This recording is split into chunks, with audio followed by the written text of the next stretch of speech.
What's up, Rooftop? Pastor Schuyler here. I have not done a Tuesday talk since July. Can you believe that it has been that long? So here's what I have for you today.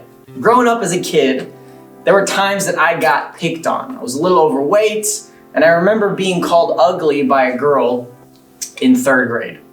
It hurt my feelings, so I went home that afternoon and I told my mom, and she taught me to say, "Sticks and stones may break my bones, but words can never hurt me." Later, I learned the classic, "I'm rubber, you're glue, whatever you say bounces off of me and it sticks to you." False. Words hurt. Words can wound. Currently, my young adults group and I have been going through the letter of James together.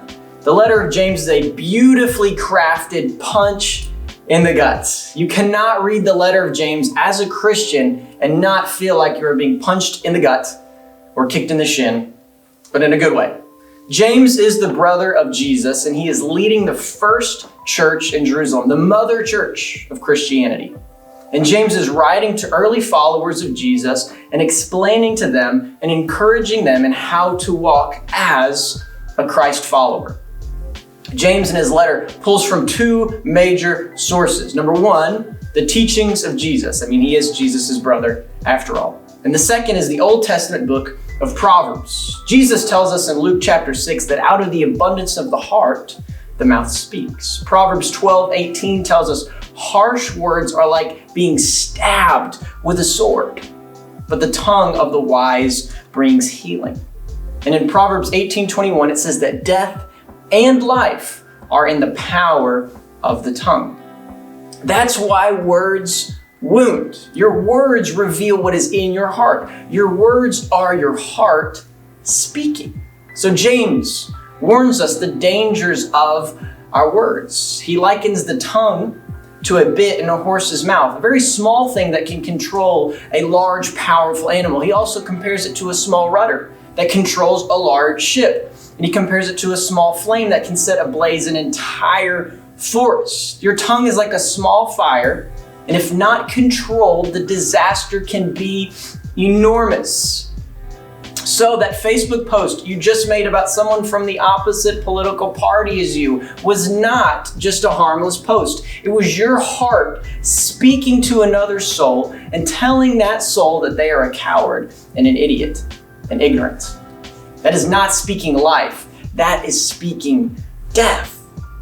And when you engage in arguments with your family over the holidays, and you say hurtful things to win an argument, or perhaps you say hurtful things because you lost an argument, that is revealing what is in your heart. Words are not just words. Words wound. Don't believe me? Hitler likened the Jewish people to rats.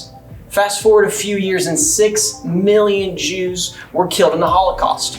And 1.1 were killed with Zyklon B, rat poison, in gas chambers. Black men and women were called property, not people, and they were sold and oppressed. Babies in the womb are called clumps of cells, not babies. And since 1973, there have been over 61 million abortions. That is 61 million babies killed. Words wound. And the words that you use and say can have lasting effects on people, including how you speak to yourself. The meanest, most horrible things that have been said to me, sadly, have been said by me.